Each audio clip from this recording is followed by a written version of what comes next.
kedua ini akan disampaikan oleh Mbak Anggiastri. Saya panggil Mbak karena beliau sangat muda masih tapi sudah berpengalaman banyak ya di bidang psikologi. Mbak Anggiastri Hanantiasari Utami, MC Psikolog. Beliau menempuh pendidikan S1 dan Master di bidang klinikal psikologi di Fakultas Psikologi UGM. Saat ini Mbak Anggiastri ini aktif sebagai psikologi klinis dan juga menjadi salah satu motor penggerak dari Lembaga Pengembangan Diri dan Komunitas Kemuning Kembar, yang mana lembaga ini concern pada pengembangan diri anak usia dini, remaja, sampai dewasa berbasis budaya. Baik, tidak usah berlama-lama lagi, kami persilahkan Mbak Anggiastri untuk memaparkan materinya. Silahkan. Terima kasih, Dr. Manul. Apakah suara saya sudah terdengar? Iya, terdengar jelas Mbak Anggiastri. Terima kasih, selamat sore Bapak Ibu sekalian, selamat sore juga untuk Dr. Rina, pemaparannya lengkap dan jelas sekali. Selamat sore juga untuk Bapak Budi Karya Sumadi sebagai Ketua Umum 1 ya PP Kagama, sekaligus sebagai Menteri Perhubungan, dan juga Dr. Dante Saksono Harbuono gitu ya sebagai Bapak Wakil Menteri. Salam sejahtera sebelumnya saya sampaikan untuk Bapak Ibu semua. Semoga kita selalu dalam kondisi yang baik dan selalu semakin baik setiap harinya. Begitu, izinkan saya untuk boleh share materi ya. Monggo. Baik, apakah sudah terlihat? Sudah ya? Sampun, ya. Baik. Terima kasih. Pada kesempatan kali ini saya akan membahas terkait dengan isolasi mandiri pada anak di masa pandemi COVID-19 saat ini dari perspektif psikologi. Pertama-tama ketika kita membahas tentang COVID-19 ya, kita akan bicara mengenai dampak apa saja sih yang terjadi dalam kehidupan kita gitu ya. Antara lain adalah dampak fisik, kita sudah cukup banyak mendengar dari apa yang dipaparkan oleh Dr. Rina tadi, kemudian juga ada dampak psikologis, ada dampak ekonomi, ada dampak sosial, dan masih banyak lagi dampak-dampak yang lainnya. Dan mungkin kita bisa melihat pada diri kita sendiri, dampak apa yang paling berat terasa pada kondisi kita saat ini. Dan ketika kita bicara mengenai kondisi anak pada situasi pandemi ini, maka kita juga akan bicara mengenai kesehatan mental anak, di mana kondisi kesehatan mental anak ini mempengaruhi beberapa aspek, antara lain adalah perkembangan emosi mereka, kemudian kemampuan berpikirnya juga, kehidupan sosial, dan juga kesehatan fisik anak. Dan bagaimana kemudian reaksinya jika proses isolasi mandiri ini harus dilakukan pada anak-anak. Di sini saya mencoba untuk membagi isolasi pada anak itu jenisnya apa saja gitu ya. Seperti tadi juga sedikit banyak sudah disinggung oleh Dr. Rina bahwa isolasi pada anak ini bisa terjadi karena satu, ada keluarga yang positif gitu ya, sehingga mau tidak mau mereka juga perlu untuk melakukan isolasi agar tidak memberikan penularan jika mereka menjadi orang yang suspek juga pada orang-orang yang lain. Kemudian ketika anak ini memang dinyatakan positif COVID-19. Dan yang ketiga adalah masa PPKM saat ini. Kenapa bisa dikatakan isolasi gitu ya? Karena mau tidak mau dalam masa PPKM ini anak-anak harus berdiam di dalam rumah sehingga mereka tidak bisa berinteraksi secara sosial dengan lingkungannya. Di mana sebenarnya interaksi sosial ini memang sebenarnya masih dibutuhkan oleh anak. Dan isolasi ini juga memberikan dampak gitu pada anak. Kalau dampak fisik nih ya pada anak-anak yang mungkin terkonfirmasi positif 19, maka secara otomatis mereka akan merasakan sakit secara fisik gitu ya bagi anak-anak yang bergejala. Kemudian dampak lainnya bisa jadi mereka menjadi lebih pasif gitu ya dan diam gitu karena kondisinya mungkin tidak enak badan dan lain sebagainya. Atau pasif dan diam ini bisa juga disebabkan karena kondisi psikis mereka yang sedang tidak sehat. Kemudian juga tentunya mereka tidak dapat bermain keluar dan akhirnya banyak bermain dengan gadget atau gawai gitu ya, dengan handphone, tab, TV, dan lain sebagainya.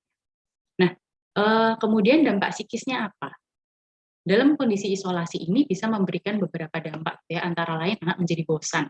Yang biasanya bisa main keluar, main bola sama temennya gitu ya, lari-lari, naik sepeda, dan lain sebagainya. Mereka harus diam di dalam rumah sehingga ini menimbulkan kebosanan. bisa jadi menimbulkan frustrasi juga gitu. Kenapa sih aku harus dilarang gitu? Kenapa aku tidak boleh melakukan hal yang aku sukai dan lain sebagainya. Gitu. Kemudian ada kebingungan gitu ya. Untuk anak-anak yang masih kecil mungkin mereka bingung.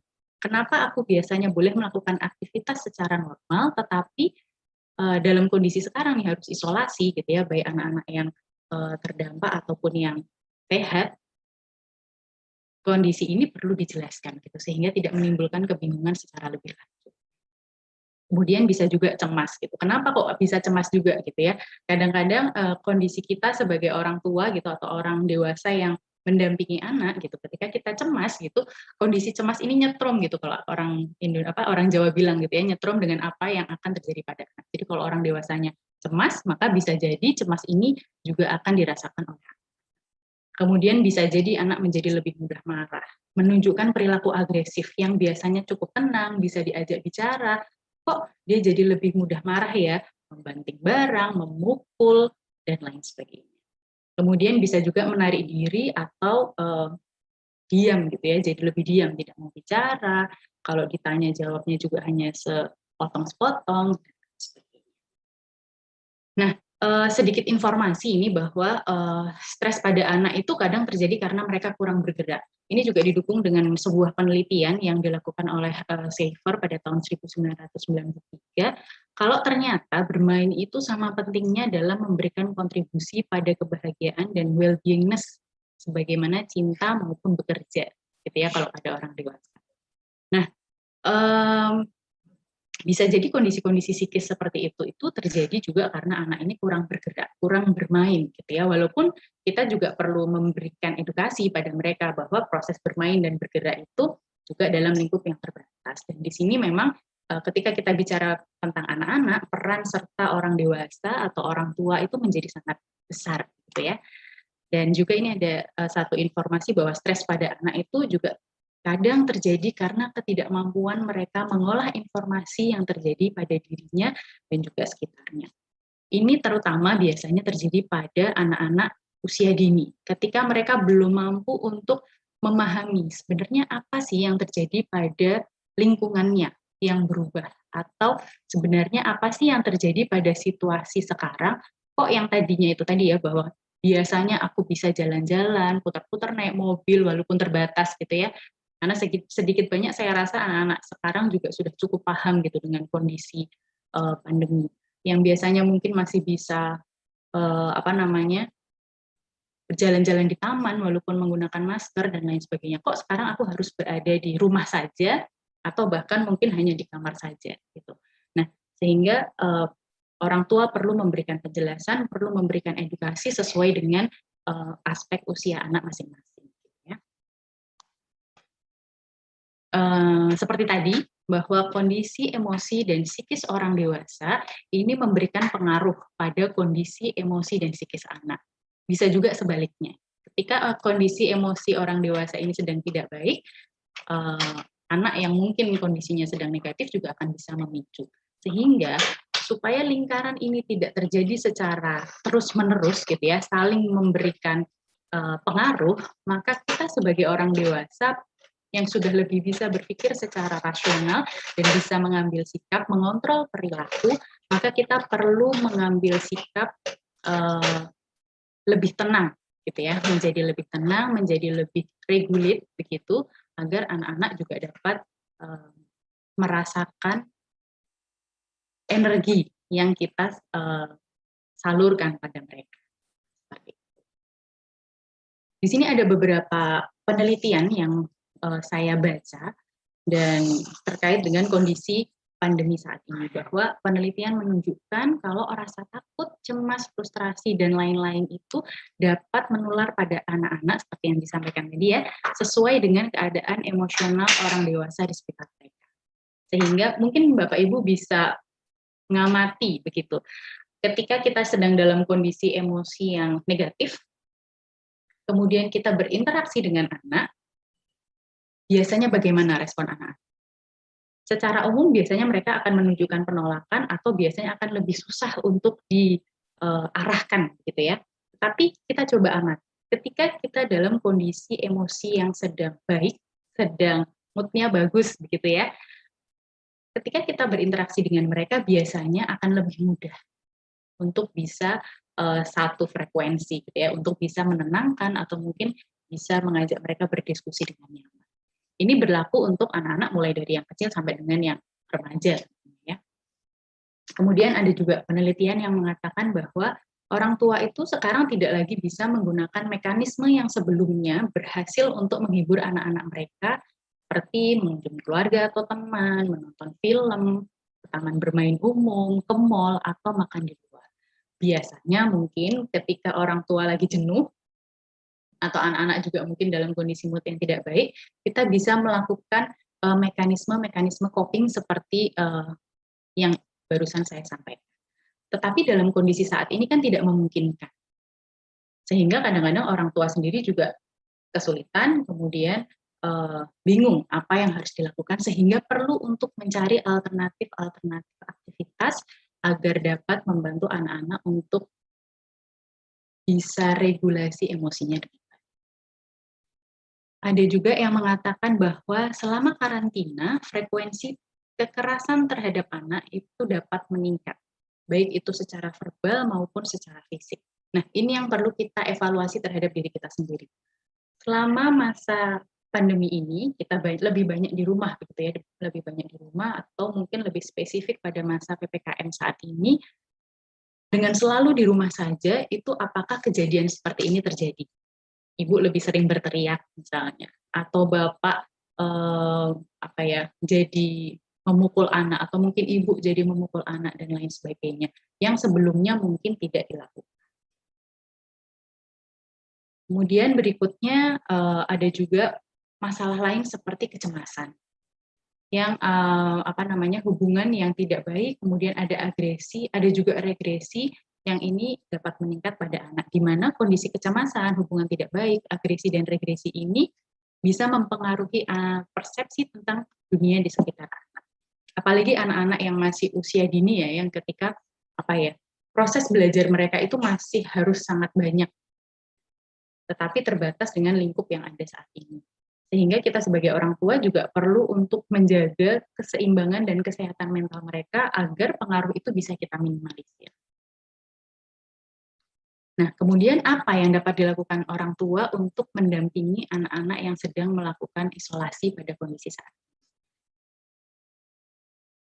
Karena kita ketahui bahwa dalam kondisi seperti ini, yang namanya perasaan cemas ya, atau perasaan takut dan khawatir tentang apa yang terjadi itu merupakan respon alami ketika kita menghadapi situasi yang menekan atau mengancam dan tentunya tidak diharapkan seperti pandemi ini. Kadang-kadang kita melihat bahwa sebuah ancaman itu menjadi sesuatu yang sangat besar gitu, dan menganggap bahwa kemampuan kita untuk mengatasi ini itu tidak ada, atau bahkan kayaknya nggak sanggup deh, dan lain sebagainya. Padahal sebenarnya kita punya potensi untuk mengatasi permasalahan ini, atau ability to cope gitu ya pada situasi yang saat ini. Hanya saja kondisi cemas atau kondisi psikologis yang sedang tidak baik ini membuat kita memiliki persepsi yang salah terhadap diri kita sendiri ataupun lingkungan yang ada di sekitar. Ada sebuah penelitian yang dilakukan oleh Hans Selye bahwa bukan stres sebenarnya yang menghancurkan kita, tetapi reaksi kita terhadap stres itulah yang membuat kita menjadi tidak baik-baik saja. Dan stres itu bukan hal yang buruk, tetapi reaksi kita atas ketidakmampuan untuk beradaptasi itu yang dapat mempengaruhi setiap aspek kehidupan kita. Nah, saya mengambil ini, ada sebuah sistem gitu ya yang dilakukan oleh diteliti kemudian dikonsep oleh beberapa peneliti di the University of Toronto and the Hospital for Sick Children. Ada yang namanya CART system. CART system ini merupakan singkatan dari C itu comfort, kemudian A itu ask question, kemudian R itu relax, dan yang terakhir D itu adalah distract. Apa saja itu? Nah, mari kita lihat. Jadi kalau comfort ini saya mencoba untuk membaginya menjadi dua gitu ya, anak-anak yang dinyatakan positif COVID-19 dan yang harus di rumah tetapi sebenarnya negatif dan tetap harus isolasi. Gitu. Nah, ketika anak dinyatakan positif COVID-19, maka comfort yang perlu dilakukan pertama kali adalah penuhi asupan fisik dan medisnya, seperti yang tadi sudah dijelaskan oleh Dr. Rina gitu ya. Kemudian yang berikutnya adalah kita dapat merefleksikan dan memvalidasi apa yang dirasakan. Gimana rasanya? Badannya yang sakit sebelah mana? Gitu. Karena kadang-kadang khususnya untuk anak-anak yang usia dini ya, itu tidak terbiasa atau mungkin bahkan mereka belum mengenali sebenarnya perasaan yang nggak enak itu yang mana gitu. Tapi ketika kita menanyakan, kita mencoba untuk mengajak anak apa ya, memvalidasi itu tadi ya, hal-hal apa saja sih sebenarnya nggak nyaman untuk mereka, maka itu akan membantu mereka untuk mengenali, oh iya, ini nih tadi, yang nggak enak itu di punggung bagian belakang gitu misalnya. Sehingga kita bisa membantu mereka untuk menjadi lebih nyaman, misalnya kayak diurut dan lain sebagainya. Kemudian beri anak rasa aman dan nyaman dengan sentuhan dan pelukan sesuai dengan yang biasa orang dewasa lakukan. Kemudian juga katakan bahwa kita bersama mereka dan kita bisa melewati situasi tidak menyenangkan ini dengan baik. Kita akan melakukannya bersama-sama. Kadang-kadang mungkin untuk kita orang-orang Indonesia gitu ya, menyampaikan hal-hal seperti ini itu tidak terbiasa. Tetapi dengan kita mengucapkan apa namanya, kalimat-kalimat positif seperti ini akan membantu anak juga menjadi lebih apa ya, lebih tenang begitu. Ada proses di dalam otaknya yang membuat mereka menjadi lebih, oh ya, aku tahu kok ada orang dewasa di sekitarku dan aku juga bisa mengatasi situasi ini bersama-sama dengan mereka. Kemudian yang berikutnya kalau yang anak harus di rumah tetapi negatif, kurang lebih sama. Yang pertama kita perlu merefleksikan dan memvalidasi apa yang dirasakan anak. Beberapa kali saya mencoba untuk menanyakan ini ke anak saya sendiri gitu.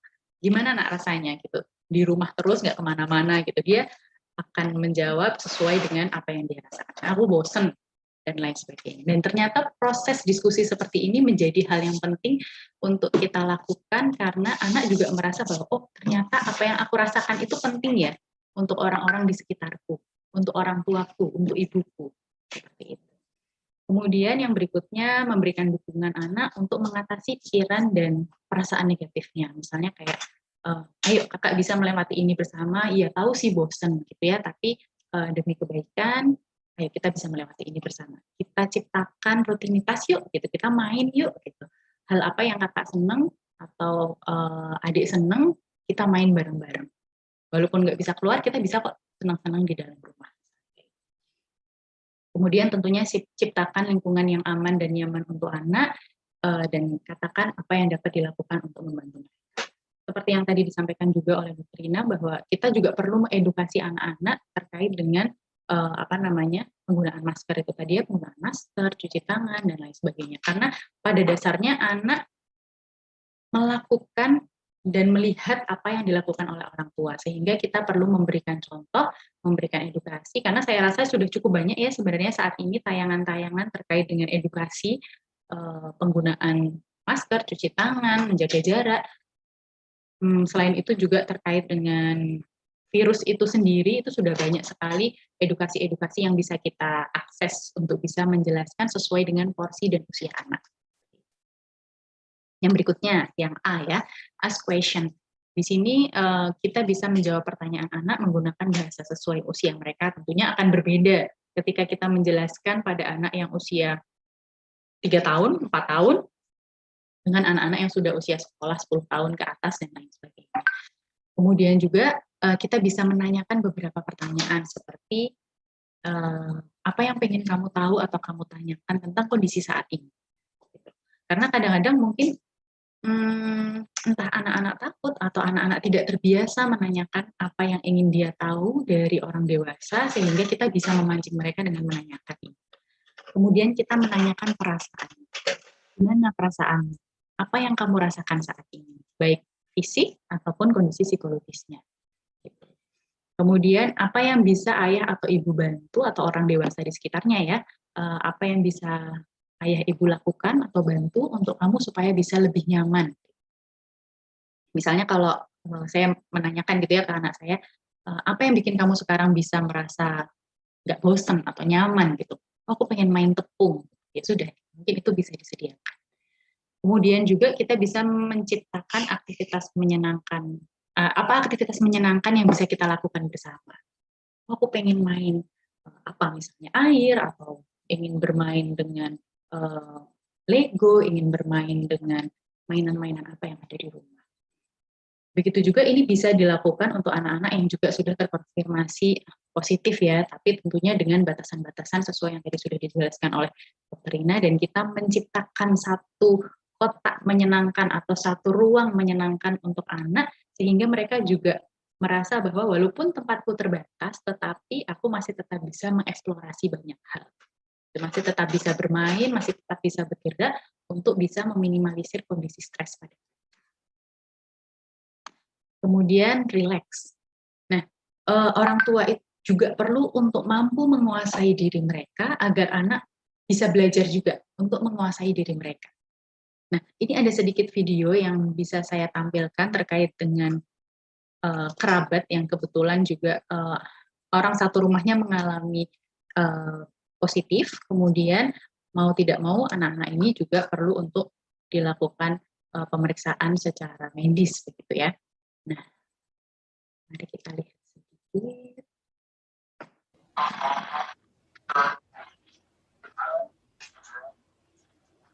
Ya,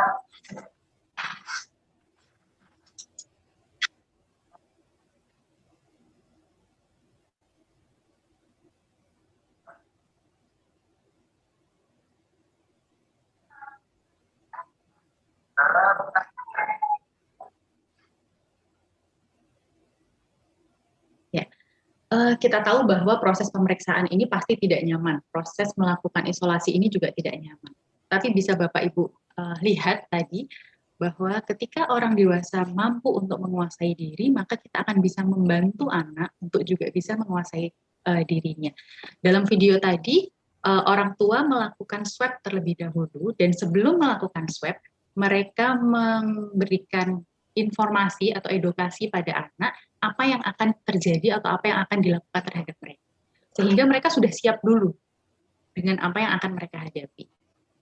Setelah itu, di sana orang tua memberikan contoh bahwa apa yang dilakukan terhadap mereka itu tidak apa-apa, tidak masalah gitu ya. Sehingga ketika proses melakukan swab tadi dilakukan pada anak, itu juga bisa membantu mereka untuk lebih tenang. Mohon maaf Mbak Anggiastri, ya. Waktunya mungkin bisa 2 menit lagi, nggih? Oke, siap, tinggal sedikit. Kemudian juga kita bisa melakukan yang disukai anak-anak, kemudian membantu mereka untuk merasa lebih aman dan terhubung gitu ya, bisa menghubungi keluarga, menghubungi teman-temannya melalui platform yang aman tentunya ya, entah itu dengan WhatsApp, entah itu dengan Zoom dan lain sebagainya. Kemudian juga mengajari anak melakukan relaksasi sederhana. Ini seringkali dianggap sesuatu yang sulit ya, mengajari relaksasi, tetapi ketika kita mencoba ini dapat dilakukan. Dan untuk anak-anak bahkan mulai dari usia 1 tahun itu sudah bisa melakukan relaksasi sederhana gitu ya, ketika kita melakukannya dan memberikan contoh. Kemudian kita juga bisa memutarkan musik relaksasi yang menenangkan atau juga memutar musik-musik yang dia sukai. Kemudian mengajak anak untuk berlatih mengucapkan positif self-talk gitu ya. Mungkin berat, tapi ayo kita pasti bisa. Kemudian ajak anak untuk belajar bersyukur, kita bisa ajak mereka untuk memikirkan, biasanya dilakukan dengan apa namanya, pillow talk gitu ya. Kita ajak mereka memikirkan, apa sih 3 hal yang menurutmu baik yang sudah kamu punya saat ini. Kemudian aktivitas fisik juga dapat membantu anak untuk rileks. Misalnya berjemur gitu ya, kemudian melakukan peregangan, bermain lempar tangkap, menari dengan lagu yang dia sukai, dan lain sebagainya. Kemudian juga orang tua perlu fleksibel dan menurunkan ekspektasi. Kita tidak boleh berharap bahwa anak pasti mampu untuk regulate gitu ya, nggak rewel dan lain sebagainya. Gitu. Jadi kita perlu untuk menurunkan ekspektasi bahwa situasi ini adalah situasi yang wajar ketika mereka merasa tidak nyaman dan meluapkannya secara lebih emosional daripada biasanya. Kemudian yang terakhir distract gitu ya. Ajak anak untuk membicarakan hal-hal yang mereka sukai, misalnya olahraga, menari, tokoh yang mereka kagumi, dan lain sebagainya. Kemudian menonton tayangan yang mereka sukai tetap dalam batas yang normal. Ya, terlalu berlebihan juga tidak akan baik. Kemudian bisa juga dengan main dengan mainan yang mereka sukai seperti Lego, puzzle, boneka, dan lain-lain. Kemudian main activity book. Kemudian juga bisa menghubungi orang-orang yang disayangi seperti kakek nenek, saudara sepupu, teman-teman, dan sebagainya. Lalu apa yang bisa dilakukan ya, untuk kita sebagai orang tua atau orang dewasa untuk mengatasi diri? kalau di psikologi ada istilahnya yang disebut dengan psychological first aid gitu ya, pertolongan pertama secara psikologis untuk mengurangi tekanan akibat peristiwa traumatis atau kejadian luar biasa gitu ya, sehingga individu dapat mengatasi situasi dengan lebih adaptif. Karena itu tadi bahwa untuk membantu anak kita juga perlu untuk membantu diri kita sendiri untuk lebih tenang, sehingga bisa membantu mereka untuk lebih tenang juga. Hal yang bisa dilakukan salah satunya adalah mencari dukungan ya. Mencari dukungan itu bisa dilakukan ke pasangan, orang terdekat, teman-teman, keluarga, dan lain sebagainya. Tetapi kalau memang itu tidak dapat ditemui di orang-orang sekitar, maka kita bisa menghubungi ahli. Seperti itu. Prinsip dari PFA sendiri adalah yang disebut dengan SFA, gitu ya, Safety, Function, dan Action. Dari safety sendiri dibagi menjadi dua. Yang pertama adalah safeguard, melindungi dari bahaya dulu. Kita sebagai orang dewasa juga perlu untuk melindungi diri kita dari kemungkinan bahaya. Kemudian sustain, memenuhi kebutuhan dasar ya, makan, vitamin, obat-obatan, dan lain sebagainya. Kemudian dari function ada dua, comfort dan connect. Comfort tentu menenangkan diri, melakukan stabilisasi terhadap diri kita sendiri. Kemudian connect, melakukan menghubungkan dengan dukungan sosial itu tadi seperti yang sebelumnya. Dan action. Di sini ada advice, memberi edukasi dan pemahaman terhadap diri sendiri dan juga anak tentunya. Kemudian activate, membuat aktivitas yang bisa dilakukan secara bersama-sama, gitu ya. Ini intermezzo kemarin sempat positif juga, dan beberapa hal yang dilakukan adalah itu tadi ya, kontak dengan orang-orang sekitar, kemudian nonton dan lain sebagainya, sehingga kita sebagai orang dewasa juga jadi lebih tenang. Itu. Menciptakan me time kita sedikit untuk kemudian bisa membantu orang-orang di sekitar kita. Kemudian melakukan relaksasi, ini juga salah satu aktivitas yang biasa disarankan untuk menghadapi situasi-situasi yang sedang tidak menyenangkan begitu ya, karena relaksasi ini merupakan mekanisme self healing paling dianjurkan untuk tubuh kita, karena bisa menurunkan detak jantung, menurunkan tekanan darah, menurunkan ketegangan otot, memproduksi hormon kortisol, menyeimbangkan kandungan gas dalam darah, kemudian meningkatkan imunitas di mana sangat dibutuhkan dalam kondisi saat ini, kemudian juga meningkatkan energi baik fisik maupun mental. Baik, demikian saya rasa cukup dari pemaparan yang sudah saya sampaikan sebelumnya. Terima kasih atas waktunya dan mohon maaf kalau ada kesalahan dalam proses menyampaikan. Terima kasih, saya kembalikan kepada Dr. Menul. Iya,